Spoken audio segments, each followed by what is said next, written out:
Yeah, Divya. Sorry, Okay. Devi. Yeah. The myself, Devi, and I have around 9+ years experience.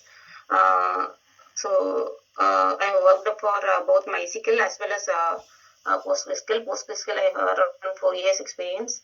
MySQL I have around 9 years experience, total experience. Mm-hmm. And for MySQL mainly, I worked on for daily task mainly deployment and disk-based alerts and replication lag alerts, checking those things. And other than that, main tasks would be like upgradation, migration, installation, cutover,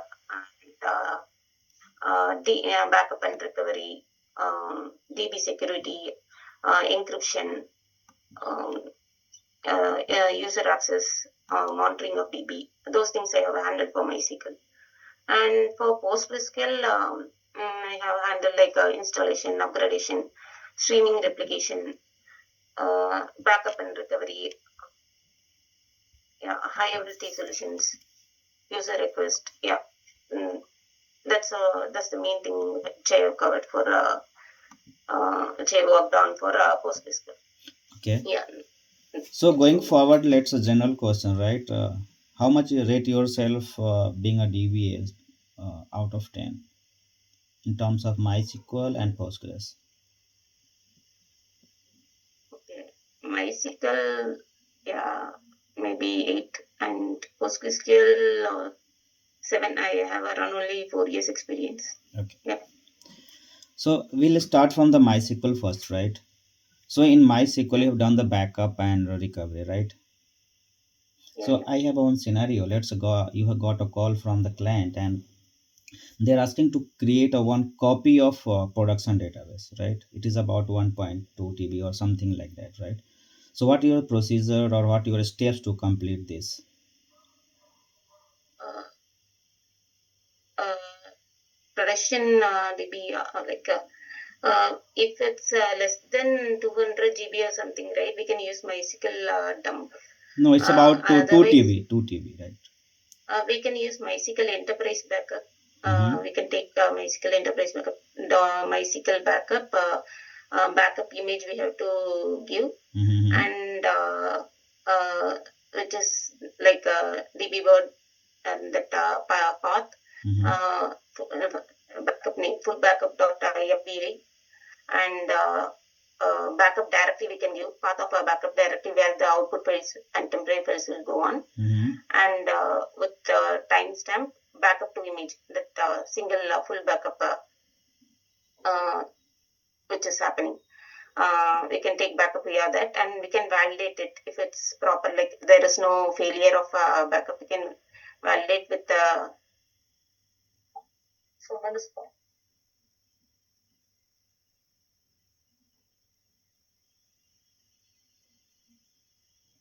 sorry, Yes, someone okay. called. Mm-hmm. Okay. And we can validate it, backup image, validate command. If we give, we can validate it if any failure occurs. If you have to extract data from that backup file, we can give extract command with that backup image. Mm-hmm. As again, backup directory, we have to mention the Mm-hmm. path where we have to extract. So it can be like a path, or MEB or extractor files or something. We can give the path, and there we can restore it, like extract. Then for restoration, we can use if we have to restore to the data directory, we have to mention the data directory. Again, backup image, backup directory, and restore, copy back and apply log will uh, trigger the restoration process. Uh, this is the MySQL Enterprise backup. Okay. So let's Sorry, sorry. yeah, okay. Can you make it a silent mode basically, right? Yes, yes. Yeah. Thank you.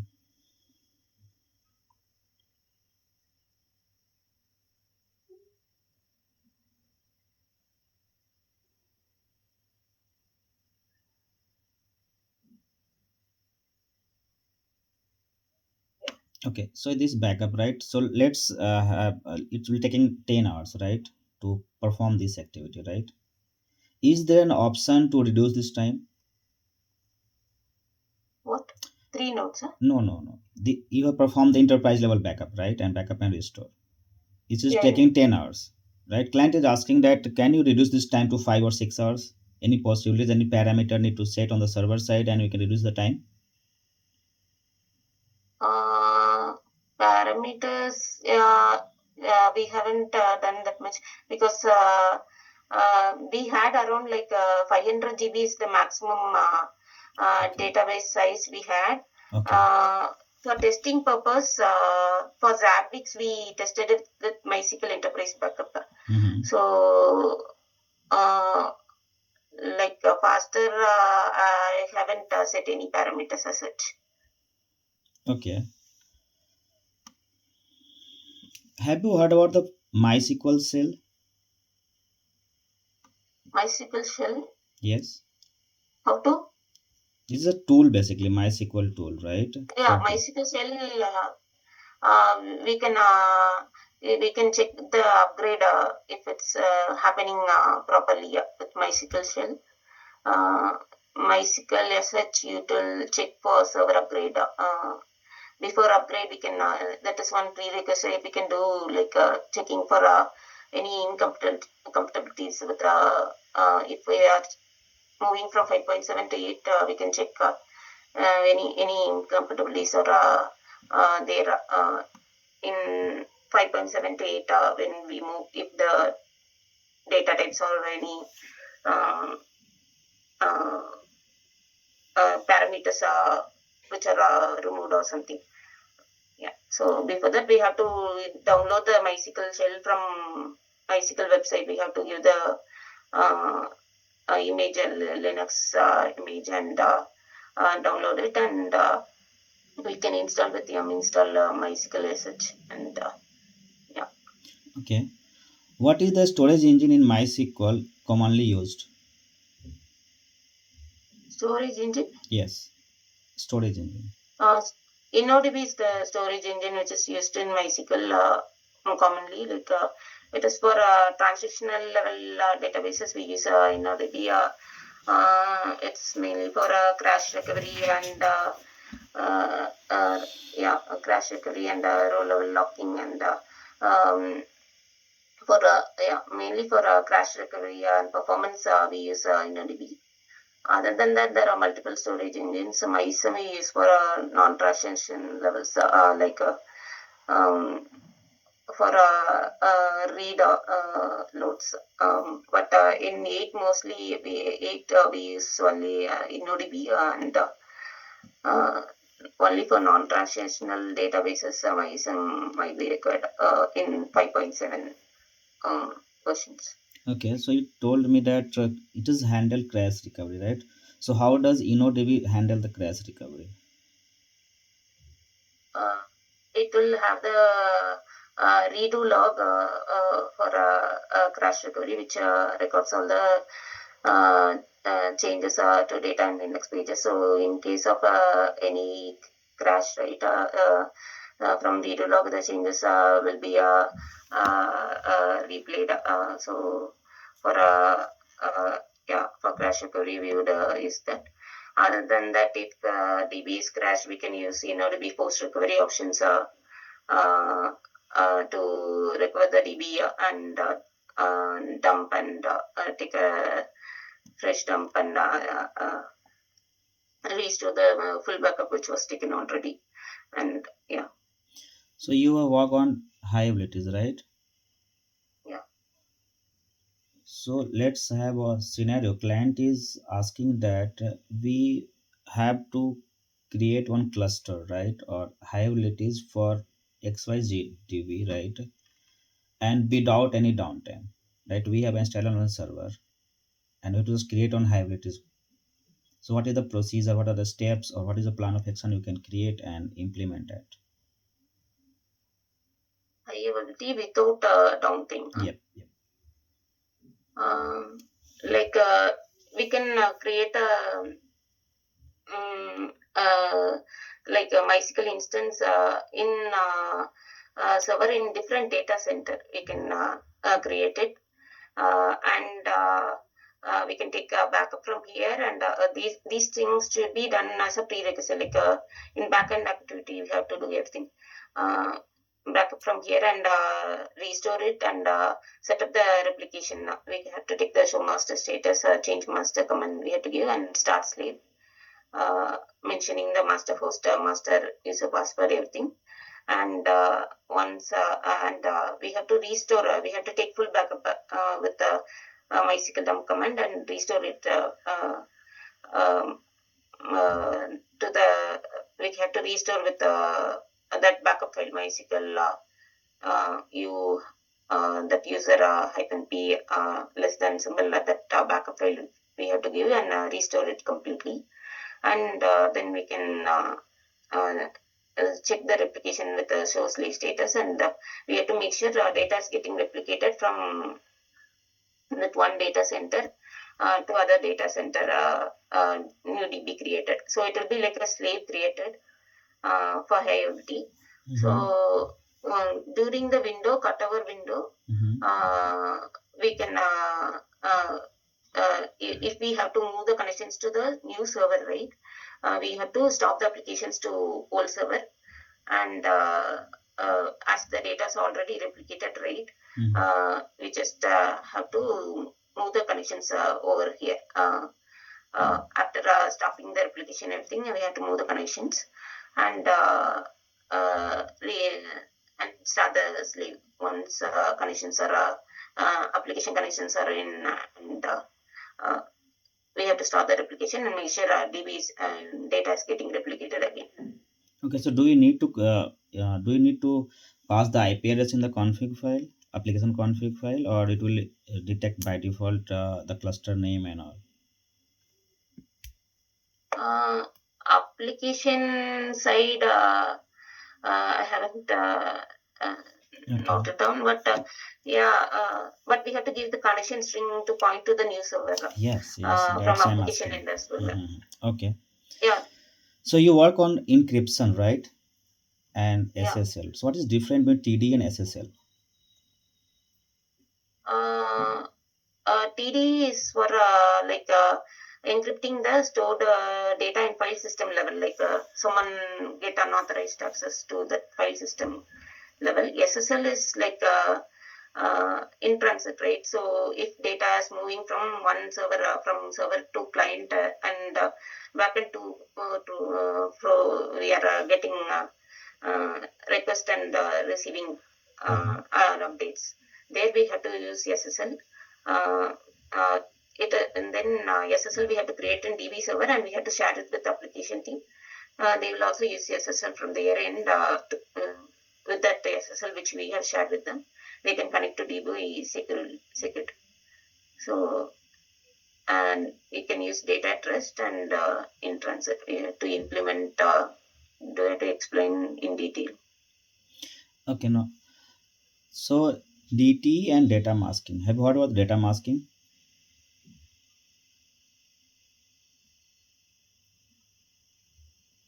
Hello.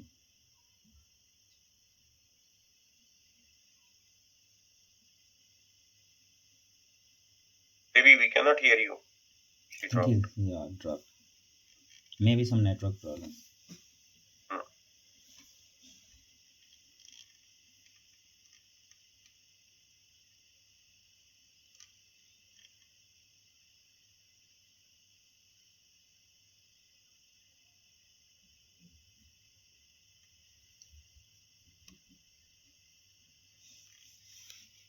Yeah. Yeah, and got disconnected from the It's okay, screen. no So, tension. So we are discussing about this TD and data masking, right? So what is the difference between TD and data masking? uh, uh, data masking, I haven't done from my end data masking level. Mhm. Yeah, TDE data masking, but that we use for a database sensitive information table level. If we have a data which is search through, right? If we have to copy from prod to lower environments or prod to some other servers, we have to mask it and only send it. Uh, so it is basically for masking of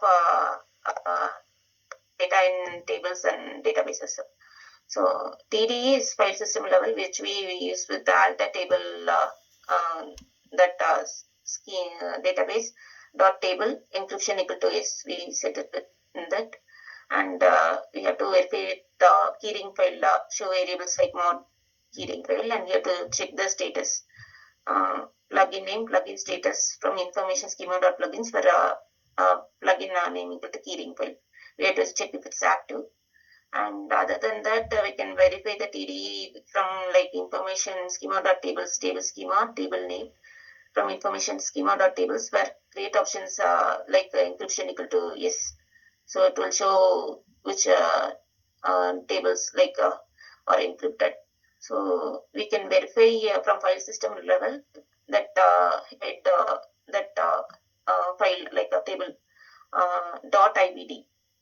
If we give right, it will be encrypted. It will not be like uh, data is visible. So everything will be encrypted. Okay. So have you got chance to install MySQL in your environment, on Linux box or Windows box? Yeah. Yeah, MySQL I worked on full on-premise dealing only. Okay. So let's have a scenario. Uh, Client is just planning regarding that data files, right? He's concerned with data files. So he's just saying that install, create an environment, but keep the data file, right? Data file location in different mount point. So what are the procedures, or what are the steps you follow, and what are the permission required to create this? Have you got the question?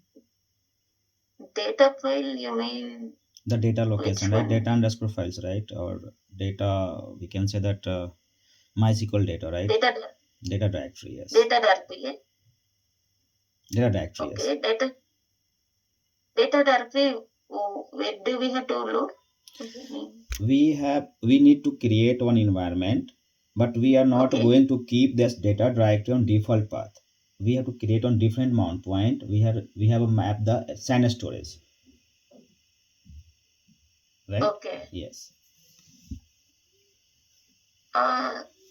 So default we don't use because we use binary installation, so binary tar installation. So once we get the tar from Oracle support, right, Oracle Enterprise support, from there we will load the tar, and we have to give tar xcf and untar it, and we will create it first. Now this is the step, but after installation, or while you are installing, is there any possibilities to move or relocate this path to be out on not on default but different mount point, right? We are not going to keep on We default can mount point, right? okay. We can mention the data directory option in configuration file before loading it, and we have to create the data directory, make the data directory, and we have to initialize the data directory. There we have to give when for MySQL initialize data directory path we have to give. And while starting also, if configuration file also different, we can mention in Winba MySQL receive default file equal to that configuration file, whichever path, new path we are giving from default one. We have to give the path name. And for data directory as well, initialize we have to give the new path which we are giving, so that it will initialize in that data directory path and not in default where there MySQL there it will not load. Okay. So the config file, right? What are the parameter you set after installation? What are the parameters you set in the config file after installation in the MySQL? After installation, what are the parameters? You set in that environment, yes. This system is running by default, right? Yeah. You are going for that different production and development based on the hardware requirement. We need to set some parameters in MySQL conf file. Yeah. Yes. So Yeah. what are the parameter touch there? Yeah. So okay. So for initial client and MySQL session will be there in configuration file. So for client, we have to mention the port socket for connection, and if any SSL parameters are there, we have to mention the SSL for Mm-hmm. the client to connect. And server level, also that's the same port socket, then SSL parameters, then encryption means CLI plugin load, and keyring file data we have to mention. Mm-hmm. Other than that, we have to mention the SQL modes, and then certain parameters are there, like inaudible thread sleep delay, slave net timeout, then sync bin log is 0, or inaudible thread concurrency, Mm-hmm. and inaudible buffer pool size, inaudible log files, inaudible file per table, inaudible log wait timeout. Um, yeah, and for replication, we have to mention log bin, MySQL bin, and server ID we have to mention. And if we are having slow query logs or slow query logs, we get error log file name. If we didn't give also, it will load it in the data directory somewhere. Uh, and slow query log file, slow, and then long query time, expiry log days, how many days the logs to be expired. Um, yeah, those details we have to mention. And open files limit, maximum connections to DB, max connections. DB plus log at TRX commit. Um, Log slave updates if you are having a circular application setup. Then master means auto increment offset to avoid duplicate when multiple masters are inserting rows in replication. Uh, yeah, yeah, these would be the main. And for security level, we have to use a few parameters, like log raw we have to set off, local in file we have to set off, not load the in file from file to tables. Sensitive information should not be loaded. And we have to set the validate password policies, validate password length, validate password policy medium.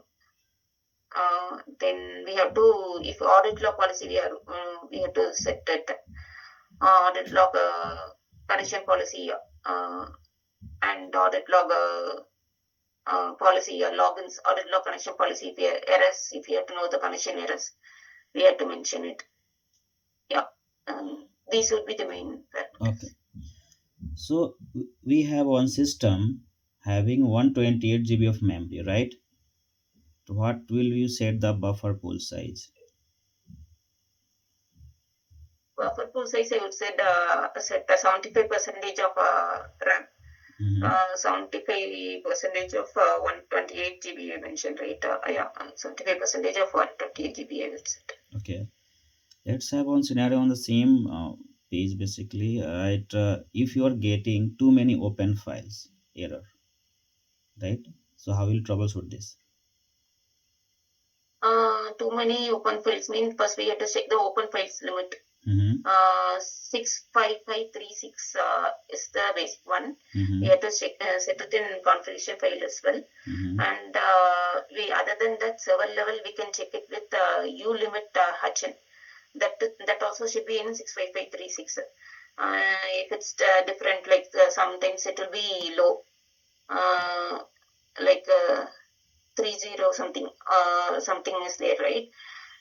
Then even if you set in configuration file 65536, then it will not work as such. So server level and the configuration should match, so that multiple open files can be created. Other than that, if connection level, we have to check the maximum connections. Uh, that we can set maximum like 3400. Yeah. Okay. Regarding these connections, right? How much memory take to create one connection on MySQL? How much memory? Yeah. One connection is making from the application or end user, any third party application or tools. So how much it take memory from the server?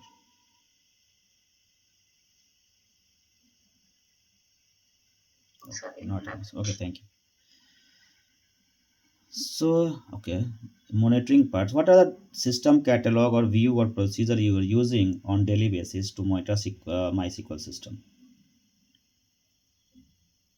Uh, Procedures, huh? Procedure, Uh, system catalogs, views, tables, right? We have to monitor that number of connections, right? Lockings, deadlocks, blockings, whatever, right? So you are using that any materialized view, any procedure. Procedures, we don't use those. We just monitor from command level for blocking, uh, like uh, for we will monitor the information schema dot process list for commands like where command not equal to sleep uh, and info is not null and a time greater than a particular those things we'll monitor. Mm-hmm. Uh, and we for blocking we can check on select start from InnoDB lock weights where we can check the weight rate and blocking rate. Mm-hmm. uh, and we use show engine InnoDB status for checking on the deadlocks which occurred. uh, yeah, other than that procedure level we don't have procedures. We have only for like archiving and purging of uh, data, like we have to load the historical data of few servers. uh, for that we use and other than the procedure level we are not using for Okay. checking this. We Okay. have shell scripts which for monitoring these things. Okay. uh, So deadlock, right? What is deadlock and how does MySQL prevent this, right? Or detect this? uh, so deadlock is like one transaction holds a lock on a resource, another transaction needs and they wait for it to release. So um, multiple so deadlock is like multiple queries are trying to hold a row lock on a transaction. So when deadlock is there, we have to check which is the main cause of that deadlock. The query we have to check from show engine InnoDB status on deadlock query, and we have to if needed we can check with the application team and kill it so that the rest of the queries might take on. So sometimes if partition and backup both are running at the same time, we might face that uh, on the same database it's running. We might face that deadlock as partitioning is also a huge uh, activity which is going on mostly in Zabbix databases. Uh, for when both partition and backup runs, it will create a deadlock. So in that case, we can uh, make sure only one of the activity goes on the time, and we can change the backup or partitioning time at different interval. Okay. So let's one scenario, right? You get a call from that application team. They are facing slowness, right? So how will you troubleshoot this? Or what are the procedure steps you follow to find out the root cause? Uh, Slowness, I would check the uh, if any long running queries are there, I will check from information schema.process list, and I will check the slow queries. A slow query log if we have set it, right, we would have a slow query log file. So I'll go and check slow query log file like for that particular time. I'll open a tail 100f on that file, slow query log file, and check for that particular uh, makes MySQL down slow command to unleash the queries and take the slow query, and we can um, check, explain, analyze, and yeah, if it's too many indexes in the scan is going on, which is causing the slowness. Uh, it's scanning the entire table, full table scan is going on, and all the rows are multiple rows. It's with there's no where condition or order by group by the where conditions are there with no index on where order by or group by in that select query. Those things I would check on. Other than that, slowness for database I would check like this. Okay. Other than that, for server level, we can check top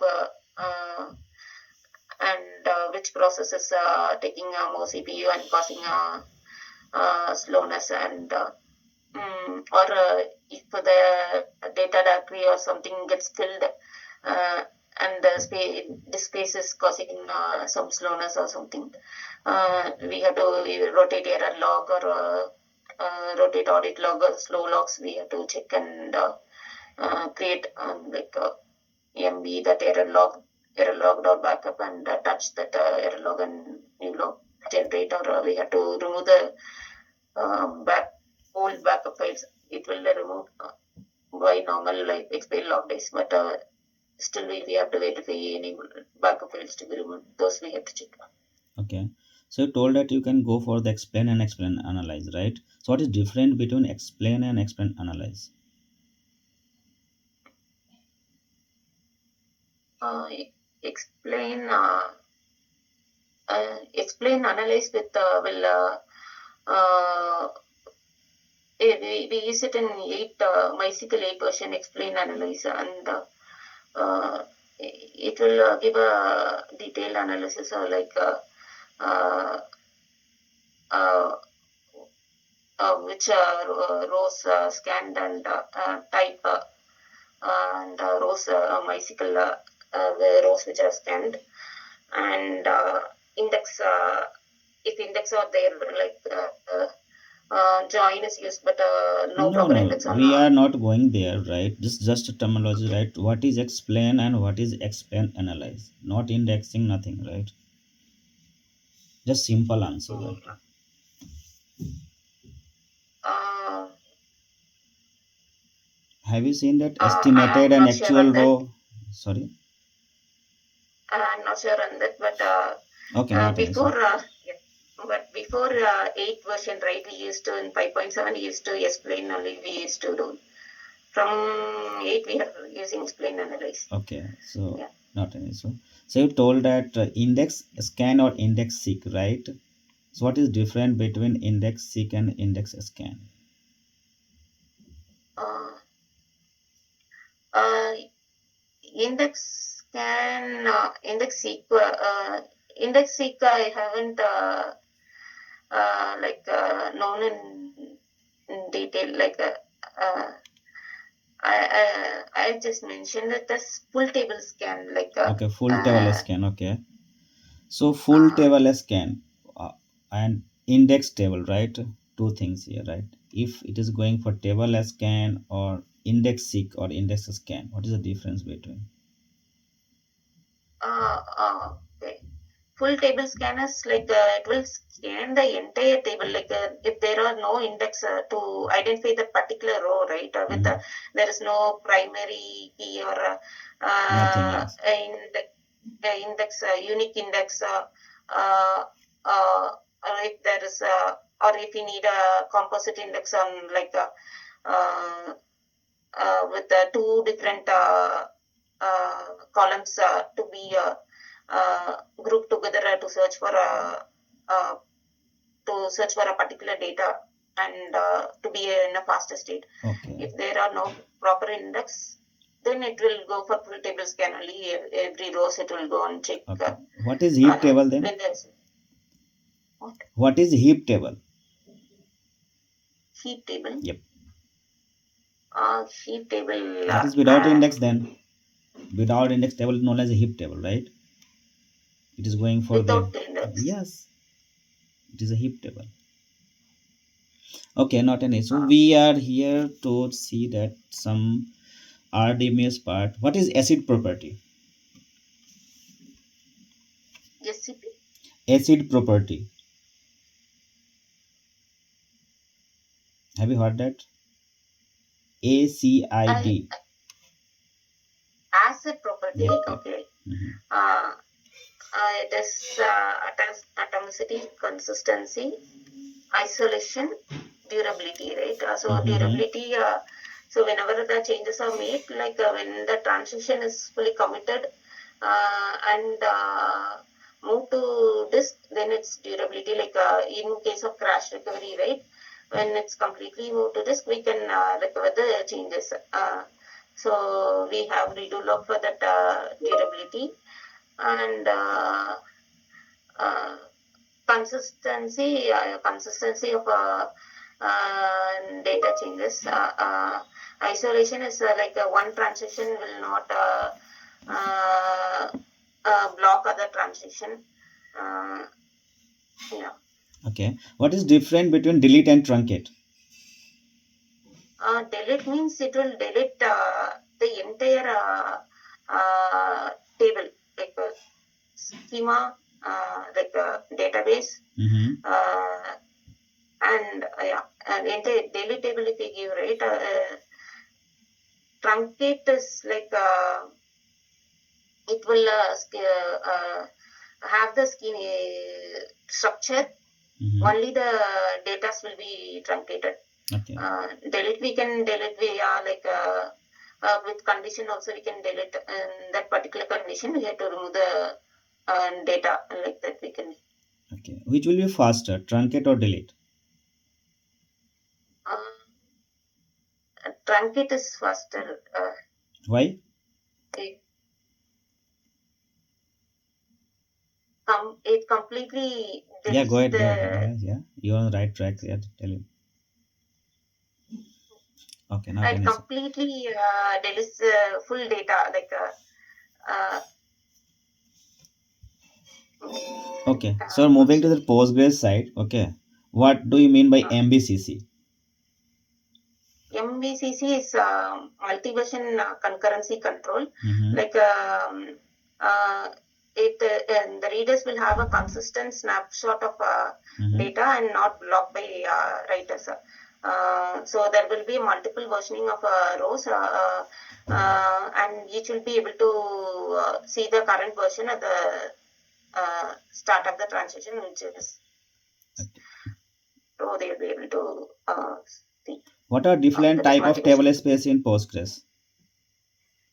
Uh, table space. Table space. I am not sure, but Yeah. Okay. yeah, uh, it. Yeah, Not I'm in so not okay. sure No, of no, okay. tables. No. What are the different type of indexes in Postgres? Indexes. It's B3 Mm-hmm. hash. Mm-hmm. Uh, generalized inverted index gist which is generates the inverter search Mm-hmm. tree and sp gist is space gist Mm-hmm. and which is Mm-hmm. block range index. So B3 is for equality operations, Mm-hmm. uh, for range operations, equality operations. Mm-hmm. So if for email, like select start from implies where email equal to, so that we can create index IDX email on users of email. So equal operations B3 we can use, Mm-hmm. and hash for only for equality lookup it's used. Mm-hmm. Gin generalist inverter search was for full text search JSON arrays. We can use Mm-hmm. so like full text is order. So if you have order data, uh, state some status shipped or something, then we can use create index on orders using gene of order data. Mm-hmm. Uh, like that we can use, and then just yeah, space. Let's see. Sorry, generalist inverted search tree for geometrical data, and we just geographical data like location GPS kind of. Brin is for it's for like a time series for data which is already ordered properly. Yeah, so Okay. for that. Let's have a scenario on the Postgres, right? system is installed by default, right? Every setting is by default as recommended by Postgres developer or whatever the program, right? So after some time, right, after some time you are getting a call from the application team, and they are asking that they are getting an error like too many connections. So where you start troubleshooting? Too many connections means first I will check the PG stat activity. Select count of star from Mm-hmm. PG stat activity. Mm-hmm. So I will check what is the counter. Like it will show number of connections to DB. Or we can use select star from PG stat activity where state equal to active connections. How many active connections? How many idle connections? We can check with the state. Mm-hmm. Then I will check the configuration file. Max Mm-hmm. connections, how many I have given. Mm-hmm. If it's 100 or if it's 2000, how many total max connections I have given. Mm-hmm. Yeah, those would be my check. So that is by default is 100, right? So you are Yeah, going to my increase default that, is or you can just follow the process. You can look in the systems and take an approval and then go with that some number. uh, uh, we can increase it, but first fiscal I have maximum set to 200 only. Why? By default this is 100, right? And you are going to say that Yeah, 200, this will maybe more major impact on this database engine, right? If you're increasing number of connections, it will dividing the memory to the most hundred of users, right? Then yeah. you face too many slowness on the servers. Yeah. So as per that server capacity, Mm-hmm. CPU, RAM, everything, we have to have the max connections. Uh, so for PostgreSQL, mainly we worked on for Oracle to PostgreSQL Okay, migration migration only, with right? Golden Gate. Okay, okay. Other than the PostgreSQL, also we have set everything, but Mm-hmm. that was the main catch there. So for that max connections, we set it up for 100 as actually. There will not be that many connections Yes, to yes. Postgres. So you have worked on migration part, right? So you use Golden Gate to my PostgreSQL, right? What are the challenges you faced, and what are the automated activities you have done, and what are the manual activity you have done in the migration? Uh, Art manual means uh, we have to create the extract pumps and replicas in PostgreSQL, and we Mm-hmm. have to have a connection to that PostgreSQL side as well. Mm-hmm. Uh, and sometimes extract will get abandoned in Oracle side uh, uh, with SG memory size if they are not proper from Oracle. Those parameters we have to check, and mostly we ask Oracle team for help for that shared memory pool size, everything they will check and modify from their end. Mm-hmm. Um, that is the main error we would get, and from sometimes the replica will not get the data. Sometimes replica might get stopped. Uh, those things we have to check from it. Okay. Um, So Other Divya. than that, Mhm. migration means one server to another server in PostgreSQL from one environment to other environment we used to do from dev to CA or some environment level. We have to take a PG dump, and we have to restore PSQL command or PG restore command, and we have to restore it. Okay, so what is different with PG dump and PG all? Uh, PG dump, uh, it will load only the DB objects like Mm-hmm. PG dump all roles, functions, everything. It will load. Mm-hmm. And what is So different with PG page? dump all is Okay, okay, higher no, okay, role okay, package. okay. Hold it. What is different with PG base backup and PG dump?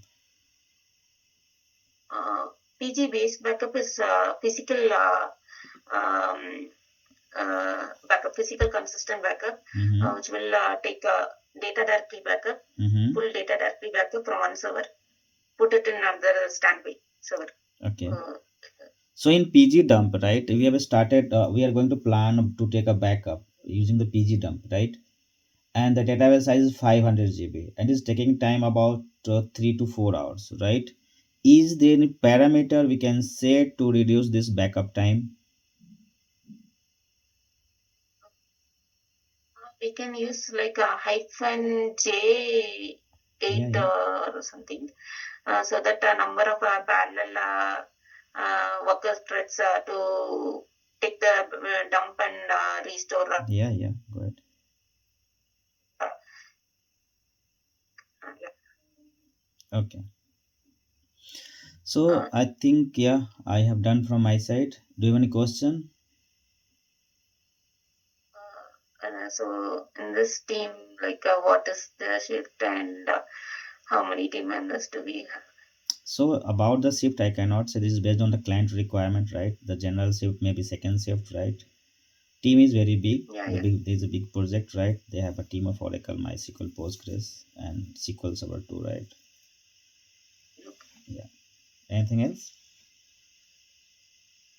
Uh, so when will I get to know this? That is depend on my feedback, and then the HR will see on the portal, and then they can. Yeah. Anything else? So, Devi, can you help me understand one thing? Um, Yeah. on the cloud side of the things, which cloud platform you have experience with, and by any chance, have you ever got a chance to work on Google Cloud? I worked on like Azure for the second company, like Encora. I worked for LinkedIn client. Mm-hmm. There I worked mainly on Azure for MySQL Flexi server, single server to Flexi server migration. Okay, Those now I suppose I am doing a migration from on-premises to cloud, right? I have some critical database which has a dependency that client doesn't want to move it onto cloud, but there are some non-critical databases in order to save some cost from the on-prem. I want to move that I mean, onto the cloud.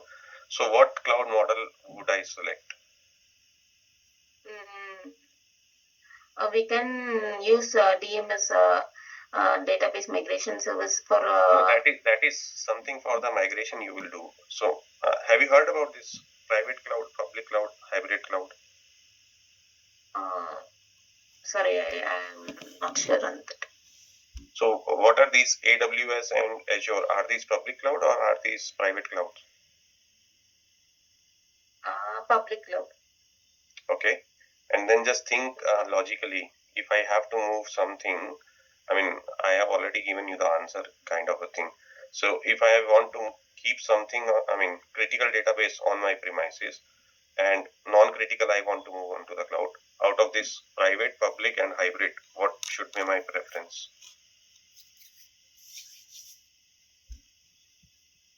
Uh, So in Azure, right, we have even if we move, right, we have like roles like owner, contributor, reader roles where we can restrict and firewall rules like which IPs to be whitelisted, which client IPs to be whitelisted to allow connections.